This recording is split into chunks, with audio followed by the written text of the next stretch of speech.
después de esto miré, y he aquí una puerta abierta en el cielo, y la primera voz que oí como de trompeta hablando conmigo dijo: sube acá, y yo te mostraré las cosas que sucederán después de estas.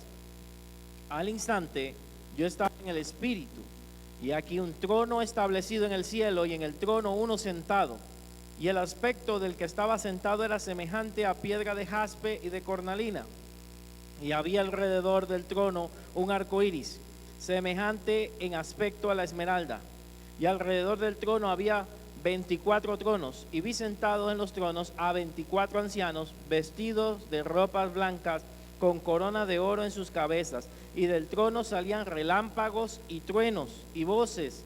Delante del trono ardían 7 lámparas de fuego, las cuales son los 7 espíritus de Dios. Padre, pedimos tu guía y tu dirección en esta enseñanza. Que tú, Señor, seas enseñándonos tu palabra, que me ayudes a poder explicarla, Señor, con sabiduría, con el conocimiento que solamente tú das, y que permitas que los corazones y los oídos espirituales de mis hermanos puedan estar atentos, en medio tal vez del cansancio, de muchas situaciones tal vez del día, que puedan tener la fuerza, la energía para estar atentos a tu palabra. En el nombre de Jesús. Amén y amén. Recuérdense que a pesar de que hablamos de Apocalipsis como un libro del futuro, recuerden que también habían cosas de su momento específico, de su estado contemporáneo, de su presente, por así decirlo. Por lo menos lo que se le dice a las 7 iglesias es del presente. Y entonces se le dice a Juan que escriba las cosas que son y las cosas que serán después de esta. Ya vimos las cosas que eran, pues. Las cosas que eran para la iglesia, las cosas como se encontraban en la iglesia. Vamos de este capítulo en adelante, vamos a ver las cosas que serán, las futuras, con cierta excepción de un capítulo donde hay una sección pasada, pero vamos a ver generalmente aspectos futuros de aquí en adelante, a excepción de este mismo capítulo que no solamente es futuro, sino que también es presente. Está ocurriendo en este mismo momento.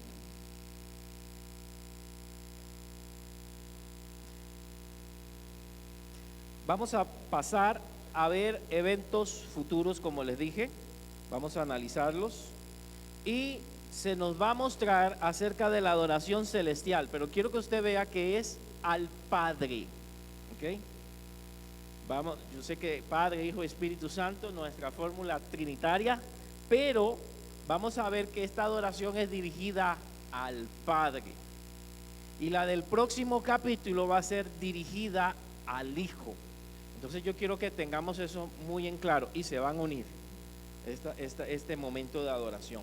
Entre el capítulo 4 y el capítulo 5 se van a unir, pero Juan quiere demostrarnos de que el Padre está en el trono y de que Jesús también merece adoración, ¿verdad? Un tema que se discute todavía, ¿verdad? En algunos grupos, si Jesús es Dios, si es merecedor de adoración. Bueno, lo vamos a ver en el próximo capítulo generalmente, pero aquí la adoración es dirigida al Padre, dirigida a Él. En el versículo 2 nos dice que Juan estaba ¿en qué? En el Espíritu. Pero antes de continuar, bueno, el 1 nos muestra una puerta abierta en el cielo, una voz como de trompeta que hablaba con él y le dice: sube y te mostraré las cosas que sucederán después de estas, o sea, de las que ya vimos en los capítulos anteriores. Ahora se nos dice que él estaba en el Espíritu, y esta parte en el Espíritu, bueno, Pablo la desarrolla como cuando nosotros andamos siendo controlados por Dios. Andad en el Espíritu y no satisfagáis la carne, pues no nos dejemos llevar por la carne. Andar en el Espíritu, ser controlado por el Espíritu Santo, ser guiado por Él. Sin embargo, aquí está haciendo una alusión más a una experiencia que tenían los profetas. Estando yo en el Espíritu, en algún momento decía Ezequiel, estando yo en esta situación, o sea, ellos tienen un éxtasis, o sea, el Espíritu viene sobre ellos y le permite ver las cosas que él va a observar. O sea, es una experiencia espiritual. Por supuesto, creo como Pablo que es una experiencia espiritual porque el hombre era espiritual, porque tenía una vida espiritual, porque tenía una relación con Dios, porque andaba en el espíritu. Pero aquí parece darnos a entender que es una especie de visión lo que él está teniendo. Él está teniendo una experiencia de visión, un éxtasis, una experiencia sobrenatural, como sucedían con los profetas. Por ejemplo, Ezequiel 37:1, ahí nos dice que fue llevado al desierto, al valle de los huesos secos, ¿verdad? Ezequiel, pero en su espíritu. No fue algo en la carne, fue algo espiritual, fue una visión, por así decirlo, fue algo que él pudo observar. Y lo que se nos muestra, no lo puedo poner en una gráfica, pero vamos a ver cómo sale, porque a veces las imágenes no salen tan bonitas. Pero una idea, o por lo menos ahí le explico, dependiendo de lo que salga, lo que se nos muestra en el texto. En blanco, ¿ah? Sí, quedó en blanco, mira. Ok, ahí está. La escena que estamos leyendo es algo así representada por estos artistas que generalmente son testigos de Jehová, que hacen estas pinturas, que eso sí les doy a ellos un 100, ¿verdad? Como pintores, etcétera, y que nos hemos quedado como protestantes en el área del arte un poquito atrás. Pero aquí se supone que está el Padre sentado en el trono, ¿verdad? Está sentado en el trono. Se nos va a mostrar un arco iris, bueno, no un arco iris, sino como un arco de esmeralda, dice el texto, ¿verdad? Y se nos muestra 24 ancianos. Esto no sé qué hacen aquí, hicieron un coro ahí ese día, pero no están en el texto, por lo menos el que estoy leyendo no. Pero así, los 24 ancianos alrededor del trono, y del frente unos seres muy bonitos, ¿verdad? Unos seres que conocemos como querubines, que están aquí adorando, y mientras ellos dirigen la adoración, estos responden también con adoración, los 24 ancianos. Y eso es lo que vamos a estudiar hoy, más o menos quiénes son o quiénes pueden ser, qué representan, principalmente los 4 seres vivientes que están en el frente, ¿verdad? Y que están ahí adorando. También sobre el trono hay rayos, dice, y voces y sonido en el trono. Esos rayos también tienen su significado.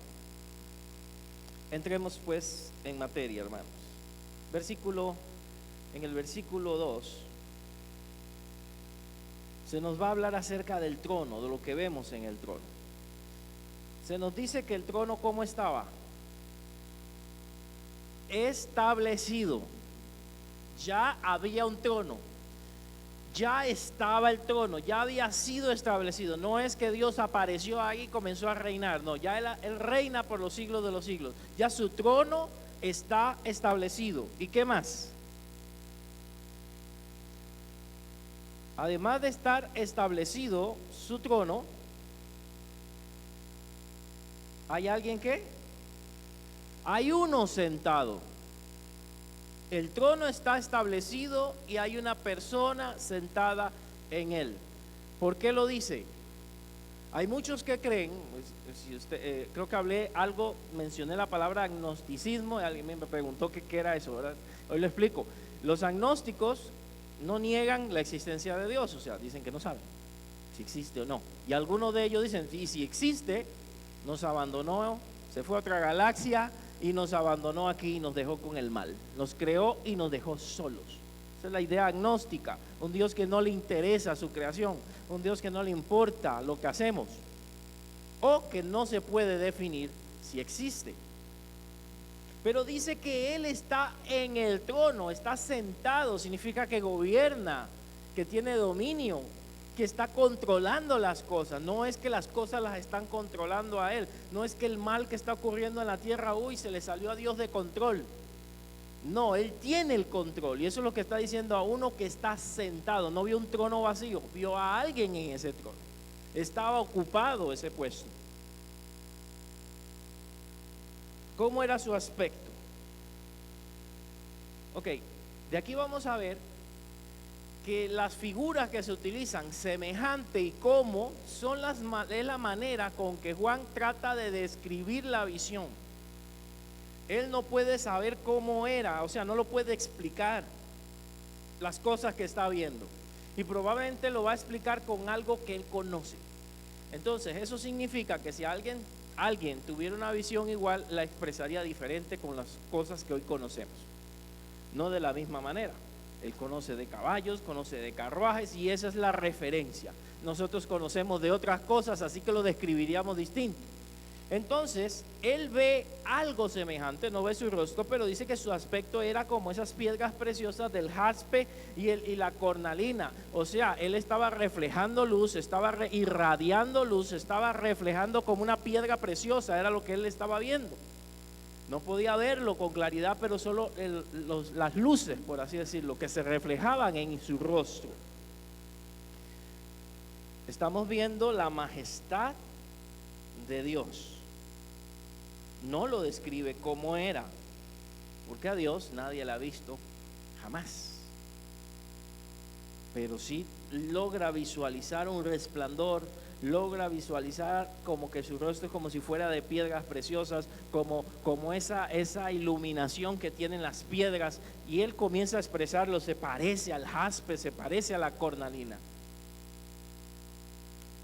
Alrededor del trono también habían cosas, ¿verdad? ¿Qué hay alrededor del trono? Ajá. Había como un arco iris, había un arco iris semejante a la esmeralda. La esmeralda generalmente su color va a ser como verde. Entonces era un arco iris que tiraba más a un color verde. No están los colores de la diversidad. Hermanos, el arco no le pertenecía a ellos, no le pertenece a un solo grupo. La diversidad implicaba a un montón de grupos minoritarios, pero ellos se apoderaron de ese significado. Es más, era un significado nuestro. Se refiere al pacto, se refiere a un trato que Dios hace con el ser humano. Génesis 9:13. ¿Cuál era el primer pacto en Génesis 9:13? El pacto de Noé, el pacto que se le decía de que no se destruiría la tierra más con agua, no habría más una inundación de ese tipo, un diluvio. Y Dios permite su arco en las nubes, pero este arco ya no tiene que ver con el sol, este arco no tiene que ver con la defragmentación de la luz, como los que ocurren aquí a veces en la tarde, bellísimos, aquí grandísimos, ¿verdad? Este arco tiene que ver con la luz que irradia el mismo Dios. Se forma con esa luz que Él tiene. Y está hablando de pacto, está hablando de salvación. Simboliza eso. Dios ha hecho un pacto con nosotros, no nosotros con Él, Él con nosotros. Y ese pacto es un pacto de salvación. ¿Qué más nos habla acerca del trono? Bueno, habían, verso 4, 24 ancianos. 24 ancianos. ¿Por qué el número 24? ¿Es un duplo de cuál número? El 12. Y el número 12 nos aparece en las tribus de Israel. ¿En qué más nos aparece? En los 12 apóstoles. Entonces por ahí estamos viendo una cuestión muy interesante. Para algunas personas, para algunos estudiosos dicen que son seres angelicales, nada más que seres angelicales. Sin embargo, hay dos detalles que a mí no me parecen que sean simples seres angelicales. Primero, el número 24. 12, tenemos los 12 apóstoles, representación de la iglesia. Pero también tenemos las tribus de Israel, como lo acabamos de hablar. Entonces puede ser que sean escogidos tanto del pueblo de Israel como de la iglesia. ¿Cuáles? No sé. No sé si literalmente sea un trono para los 12 apóstoles. No lo sé. Sin embargo, recuerde lo que prediqué en estos días, si alguno estuvo por aquí, ¿verdad? De que algunos de los discípulos querían ser el primero. Querían sentarse a la diestra de Jesús, ¿verdad? Y el otro a la izquierda. Otros pasajes dicen que era la mamá de ellos la que los había incitado a eso, ¿verdad? Interesante. Entonces, ¿qué le dice Jesús? El sentaros a mi diestra y a mi izquierda no está el mío darlo, sino el Padre.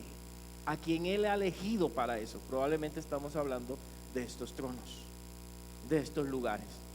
O sea, que no se puede decir específicamente que sean 12 para los apóstoles, pero sí está representando a la iglesia, a los salvos de la iglesia y a los salvos del Antiguo Testamento, que se les da una posición de honor. ¿Por qué no creo que sean seres angelicales? Aunque usted si busca por internet, algunos van a decir son seres angelicales. Porque cada uno de ellos que tienen en la cabeza, no sé si aquí lo dicen, coronas. La palabra aquí para corona es estéfano, no es diadema.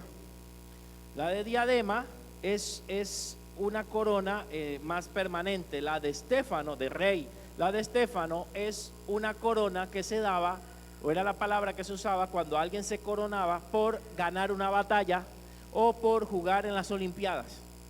Se le daba esa corona que se corrompía, ¿verdad? En ese tiempo, ¿verdad? De hojas, de laureles que le ponían a los héroes, etcétera. En este caso no es que esa corona sea así, pero la palabra lo que quiere decir es que se lo ganaron, que es un premio por algo que hicieron. Entonces no pueden ser seres angelicales. Estamos hablando de personas que Dios escogió para estar en esos 24 tronos. Y el número 24, los números en Apocalipsis y en el Antiguo Testamento son muy importantes. Está hablando el duplicado, mejor dicho, de 12. Israel y la iglesia, probablemente. Ahí están estos 24 ancianos. Tienen ropas blancas. ¿Se acuerda que una de las iglesias se les dijo, te daré ropas blancas? Entonces eso también tiene un significado de santidad. Así que estas pistas me hacen entender de que fueron personas que están colocadas en una posición de honor ante el Padre. Ahora, Dios también ha prometido a los que le sirven, a los que trabajan para Él, gobernar con Él, tener posiciones, me imagino que en otras situaciones en el cielo, pero esto está hablando de premiación. Dios premia a los que bien le sirven aquí en la tierra. Dios premia a sus hijos. Hay gente que no valora el tema del servicio, que creen que es una pérdida de tiempo. Será recompensado en los cielos. Será recompensado por el Señor, no por los hombres, por el Señor. Así que es importante hacer las cosas para el Señor y hacerlas siempre con amor, porque hay premios para lo que hacemos aquí. No es la salvación, pero sí hay premiación. Veamos la visión del trono. ¿Cómo era ese trono? Verso 5. Del trono que salían relámpagos, truenos y voces. ¿Qué significan los relámpagos? ¿Qué significan los truenos? Generalmente poder, juicio. Es lo que tenía la gente en el mundo antiguo. Asociaban al poder con el trueno y escuchaban voces. Pero también el verso 5 nos dice que habían, ¿qué cosas? 7 lámparas de fuego. Eso es parecido a las lámparas que tenía la iglesia, pero en el cielo hay también lámparas o simbolismo de lámparas. 7 lámparas. ¿Y qué son esas 7 lámparas? Los 7 espíritus de Dios. Ya eso lo habíamos visto en los capítulos anteriores. Los 7 espíritus de Dios se estaba refiriendo, según Isaías 11:2, a las 7 manifestaciones del Espíritu Santo. El espíritu de Jehová, espíritu de sabiduría, espíritu de inteligencia, espíritu de conocimiento, espíritu de poder, etcétera, de consejo, y ahí van. Cuéntelos todos, son 7. Isaías 11:2. El Espíritu de Dios también está aquí. Ahí está la Trinidad. En el capítulo 4 vemos al Espíritu Santo, vemos al Padre, y en el capítulo 5 se nos une Jesucristo. Las 3 personas de la Trinidad. ¿Qué hay delante del trono? Verso 6. Como un mar de vidrio. ¿Cómo? No significa que era un mar. De ahí sale la canción, el mar de cristal, ¿verdad? Calle de oro, mar de cristal. Era como un mar de vidrio. Está hablando de estabilidad. Recuerde que en Apocalipsis, cuando vimos Daniel, vimos que de dónde salían las bestias. Del mar. Las bestias salían del mar. Pero dice, cuando vemos al final, que no va a haber más mar. Se va a quitar el mar. ¿Pero por qué? ¿Será que al Señor no le gusta la playa? No, es la representación del mal, estaba en el mar. Todas las bestias, todos los gobiernos de la tierra salían del mar.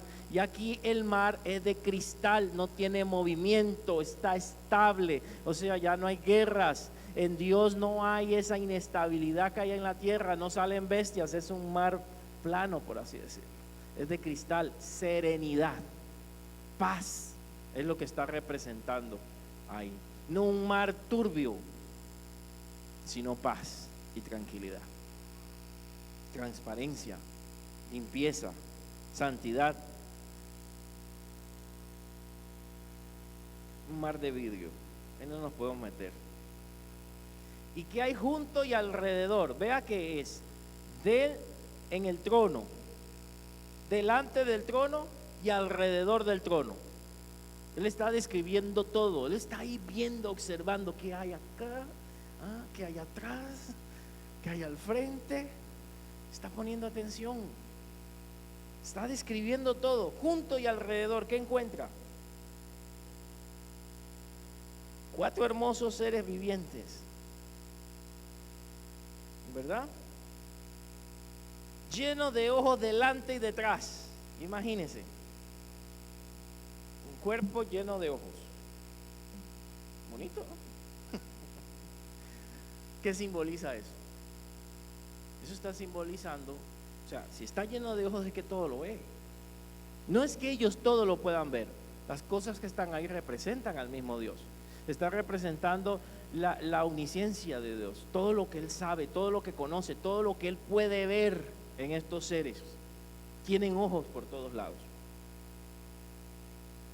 Llenos de ojos. ¿Y qué más? Nada más, es lo que nos dice hasta ahí, ¿verdad? ¿Alguna pregunta? Bueno, los ojos delante y detrás. ¿Alguna pregunta hasta acá?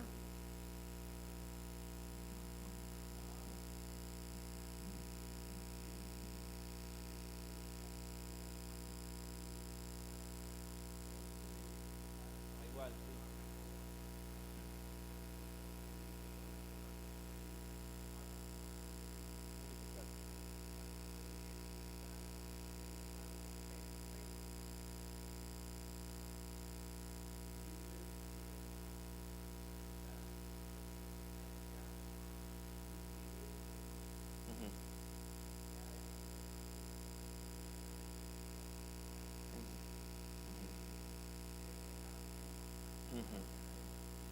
Pero con la calidad del cristal. Perfecto. A ver. Perfecto, hermano, gracias. Gracias por ese aporte. ¿Alguien más? Vamos, entonces. Vamos a ver después de los 4 seres vivientes si no hay preguntas. Seguimos. Ok, versículo 7.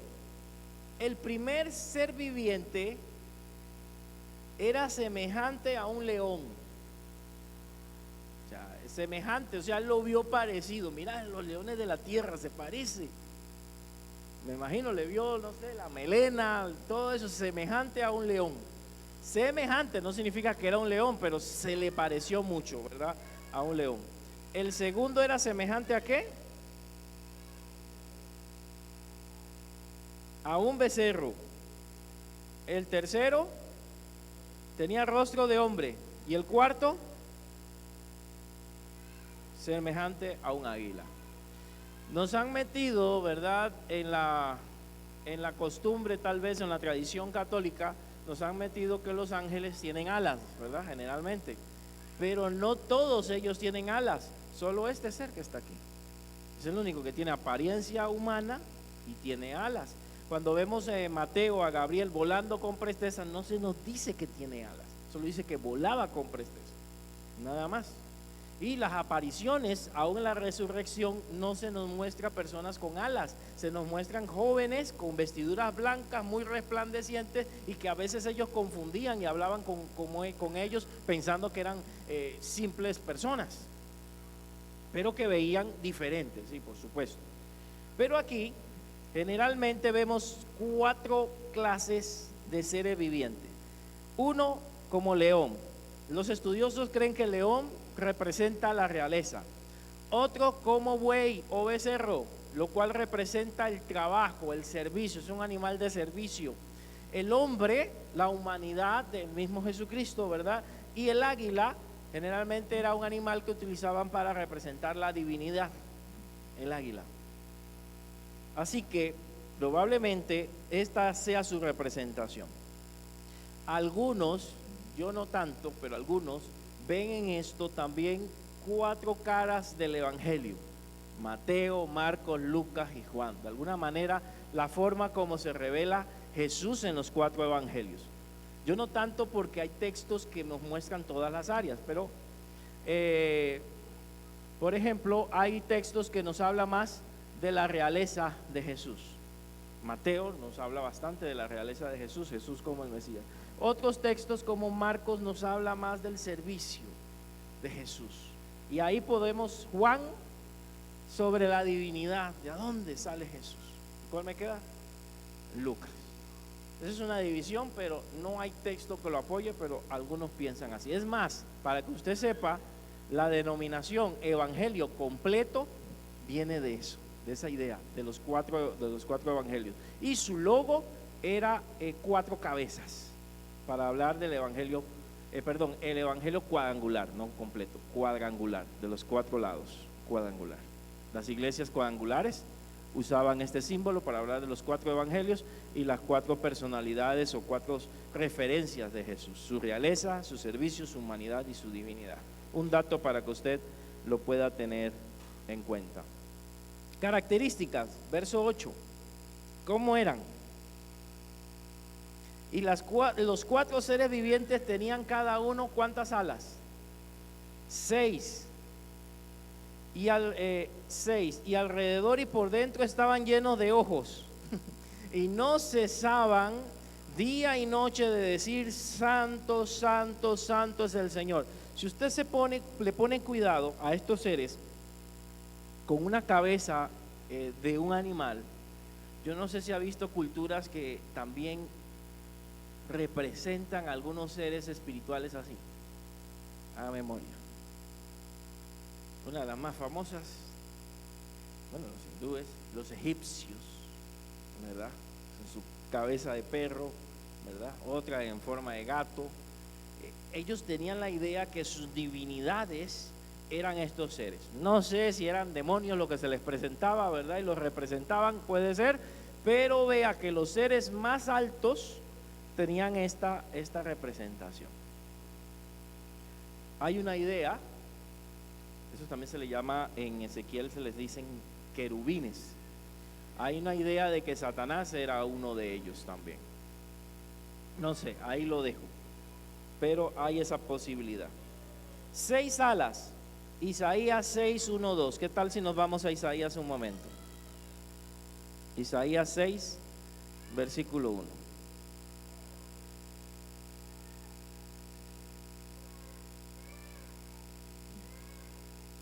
¿Cuánto lo tienen? Isaías 6, versículo 1. Dice: en el año que murió el rey Usías, vi yo al Señor sentado sobre un trono alto y sublime, y sus faldas llenaban el templo.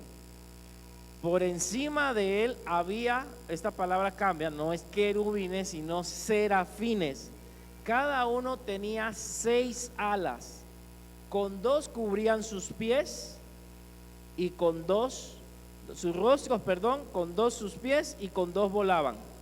Y el uno al otro daba voces diciendo: santo, santo, santo, Jehová de los ejércitos, toda la tierra está llena de su gloria. 3 veces santo menciona ahí, y este pasaje también lo va a hacer.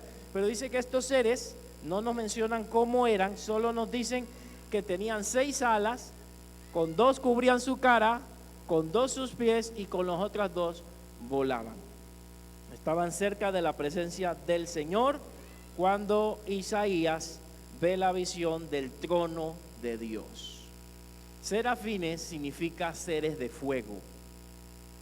Se cree que son los mismos. Hay gente que dicen que no, que son seres aparte, los serafines y los querubines, pero las representaciones de las alas son las mismas. Seguimos entonces describiéndolo. Estaban llenos de ojos. Y Ezequiel, perdón que puse esta figura aquí, Ezequiel también los ve. Pero Ezequiel los ve más terroríficos todavía. Si usted ya le quedó como de pesadilla, Ezequiel los ve las 4 caras juntas en un solo ser. Cada uno tenía 4 caras.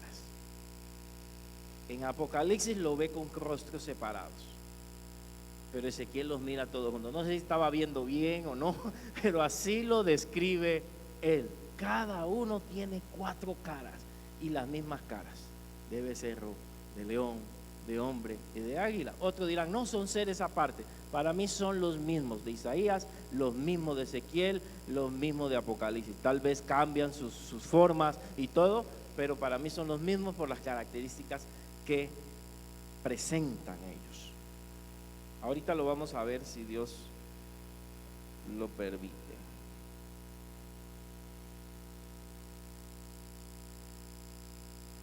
Dice que no cesaban de decir, santo, santo es el Señor, Dios Todopoderoso. Eso aparece también en Isaías capítulo 6, versículo 3, en el llamamiento de Isaías. Y vea la frase que dicen, el que es, el que era y que ha de venir. O sea, es eterno, es presente, era en el pasado y ha de venir. O sea, la venida del Señor aquí está anunciada. Pero estamos hablando del Padre, porque el Padre también anunció su venida, como Jehová, el día de Jehová en los profetas.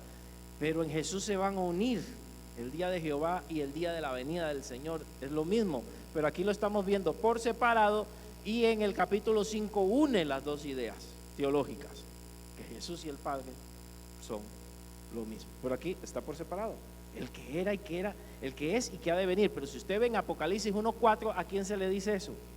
A Jesús.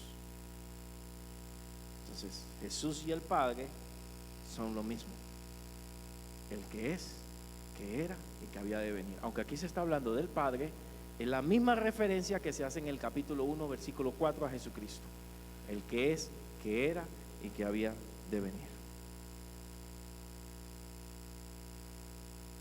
Los seres vivientes dan alabanza, ¿verdad?, al que está en el trono. ¿Qué hacen en el versículo 9? ¿Qué dicen?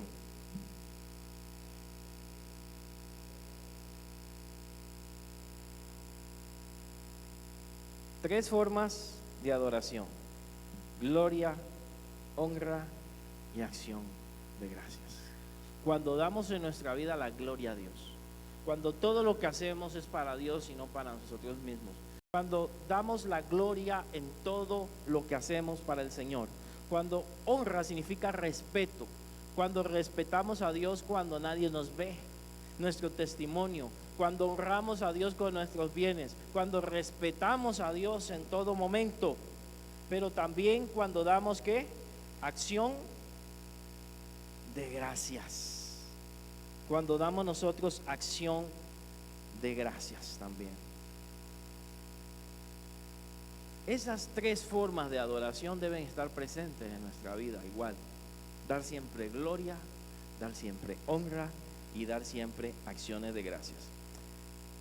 Póngale algo ahí, si tiene alguna manera, si tiene una Biblia física. Quisiera que pudiéramos ver Ezequiel 10, un momentito. Ezequiel capítulo 10.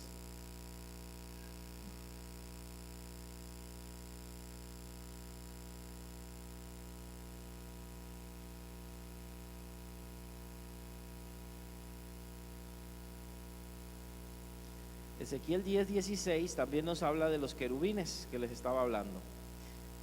Cuando andaban los querubines, andaban las ruedas junto con ellos, y cuando los querubines alzaban sus alas para levantarse de la tierra, las ruedas tampoco se apartaban de ellos. O sea, eso es algo extrañísimo. Algunos han hablado que la rueda es un platillo volador. Ellos tenían, han dicho cosas, pero ellos cuatro le seguía una rueda, es lo que dice. O era lo que podía él percibir, algo debajo de esos cuatro seres, de esos querubines. ¿Ah? Ezequiel 10:16. Ezequiel tiene varias,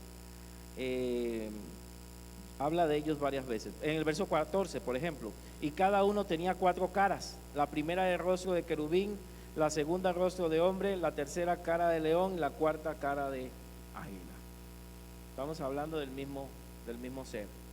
El mismo ser siempre estaba cerca de la manifestación de la presencia de Dios, de la gloria de Dios. Ahí estaban esos cuatro. Están como guardaespaldas, si me pueden permitir, aunque Dios no necesita eso, pero están cerca de su trono, cerca de su presencia, estos cuatro seres.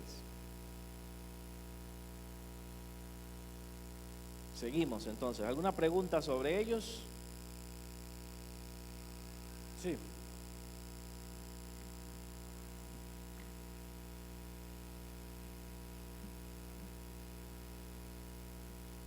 Ok, que te lo mencione.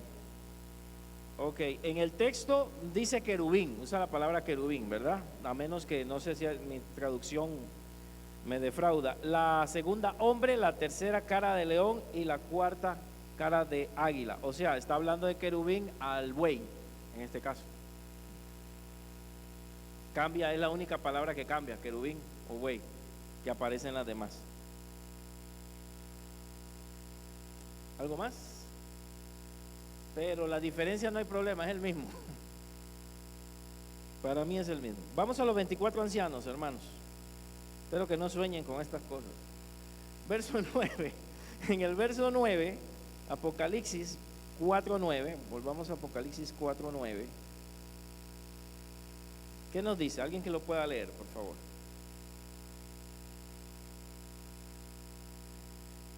Sí, por favor. ¿Dónde?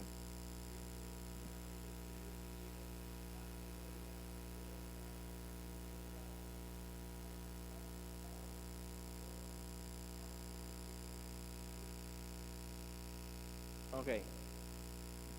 Estos seres vivientes están como dirigiendo la alabanza. Quiero que ustedes vean eso.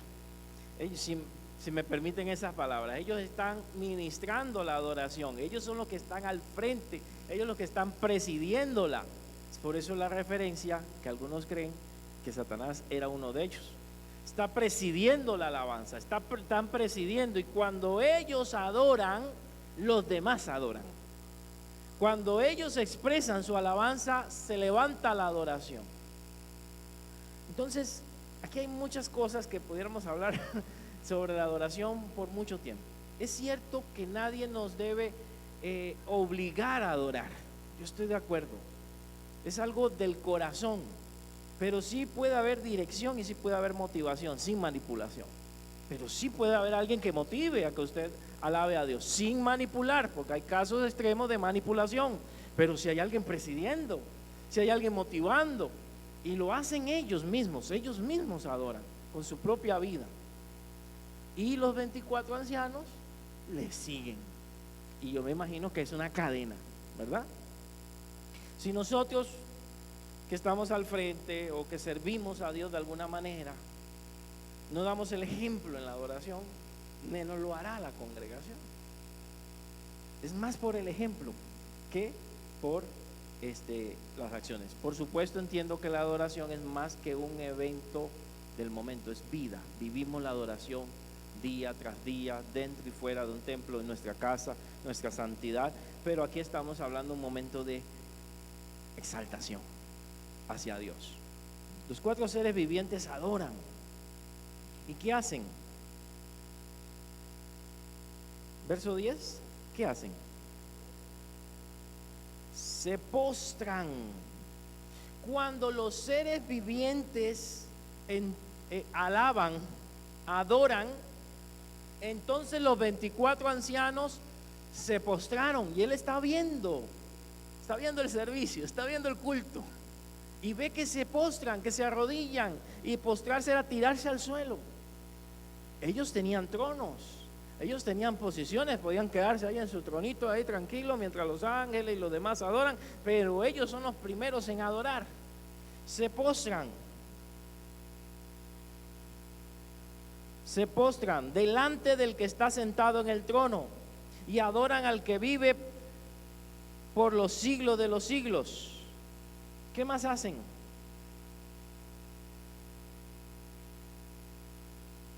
¿Qué otra cosa más hacen ellos? Las coronas que les costó ganárselas, las agarran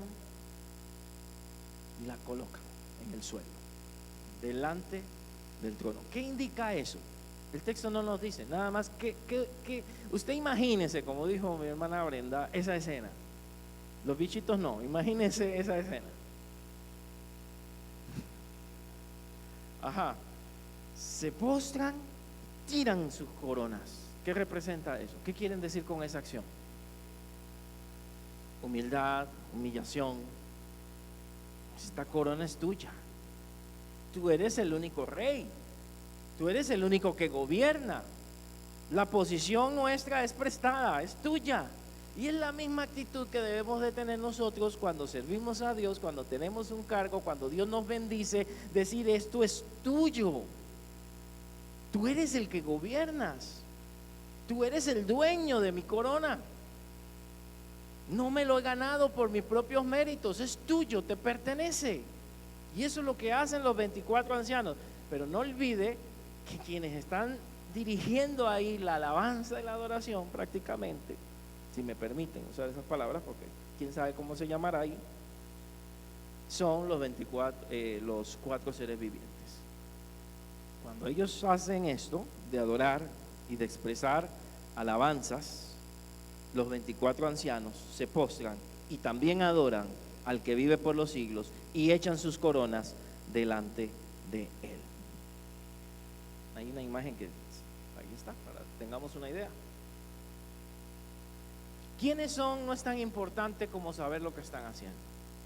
Están adorando, están reconociendo que Dios es el único, el soberano, y que todo lo que tienen se lo ha dado a él y él le pertenece a él. Y nosotros con menos a veces nos creemos más. Creemos que tenemos coronas, o que las demás nos deben de servir, o que nosotros no debemos de adorar. Todos, no importa la posición que tengamos, también somos llamados a adorar a Dios, todos.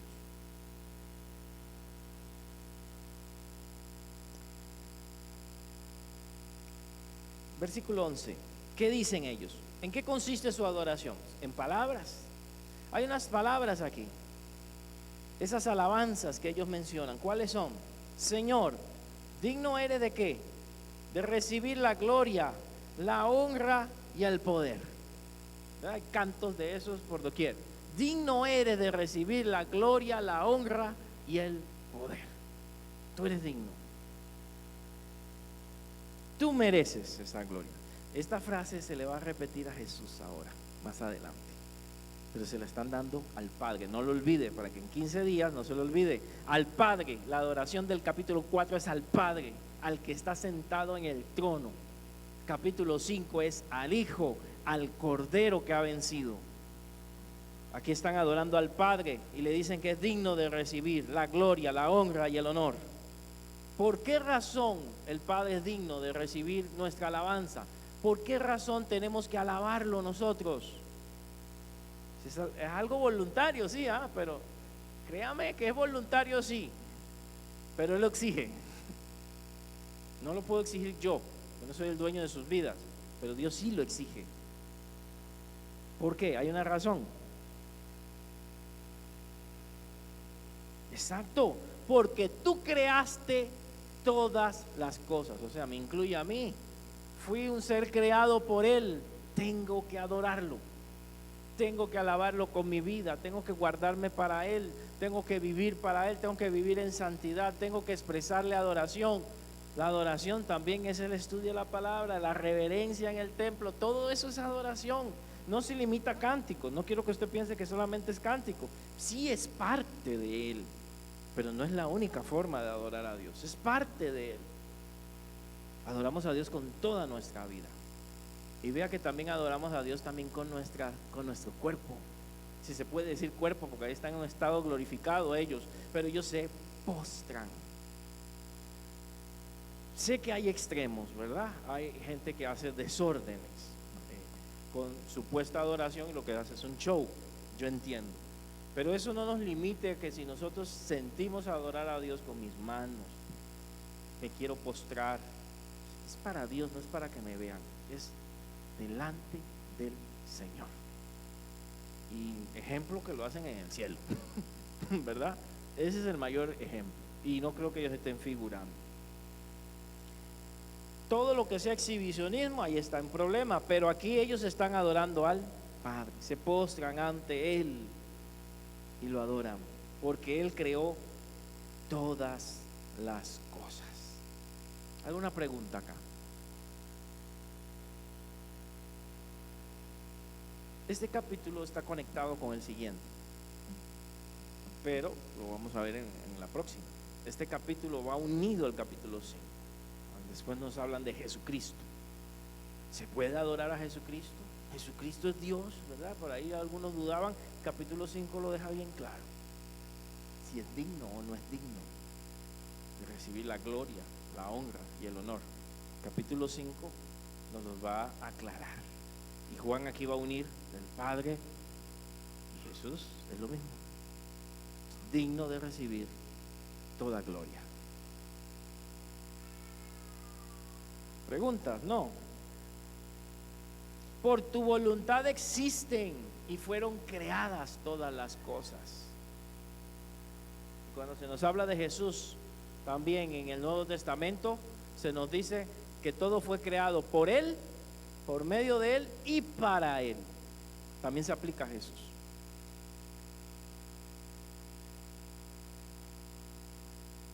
Conclusiones. En el cielo hay una constante adoración.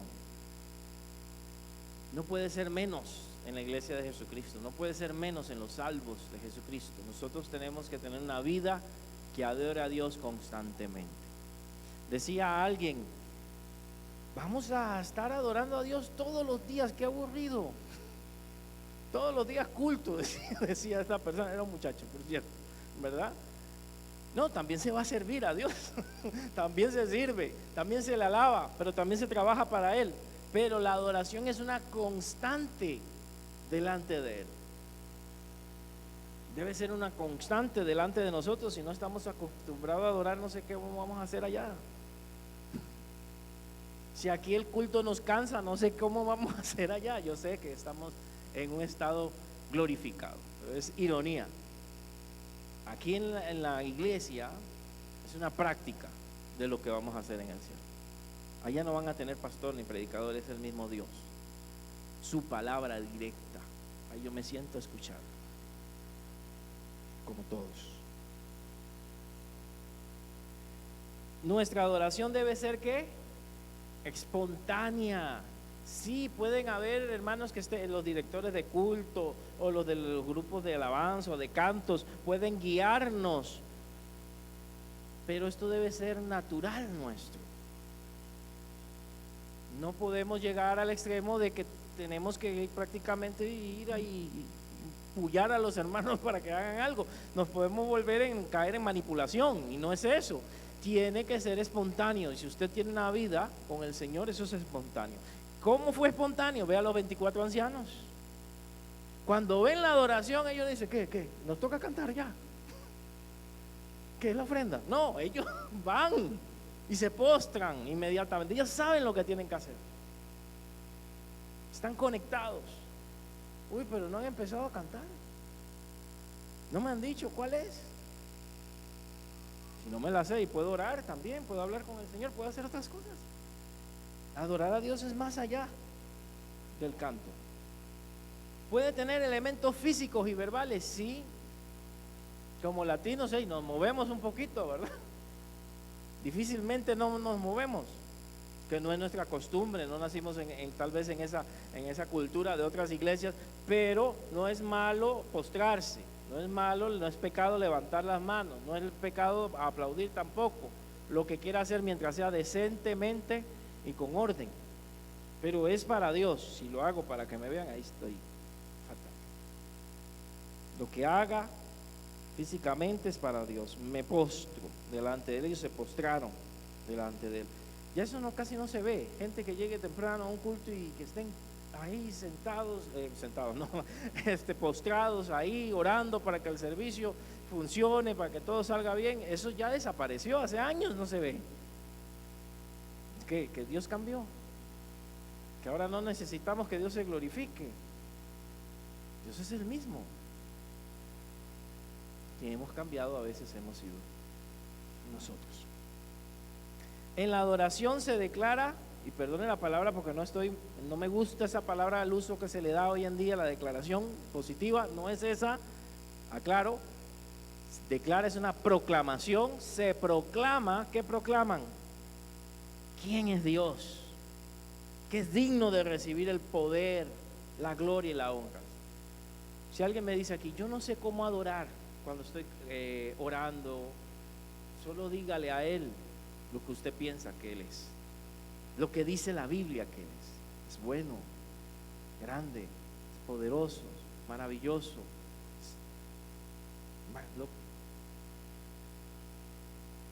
Eso es adoración, y que salga de su corazón, de su corazón. Nuestras coronas y posiciones deben rendirse ante el trono de Dios. Nadie está por encima, y si Dios nos permite un estado por encima de alguien, siempre va a ser para servir, pero siempre el más grande es Dios, siempre.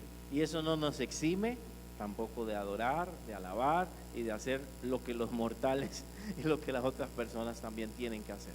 Nuestra posición no nos hace fuera de la adoración. Somos iguales, y todos, aun los que tienen coronas, deben adorar a Dios. Aun los que Dios les ha dado autoridad, les ha dado una posición, también tienen que buscar del Señor.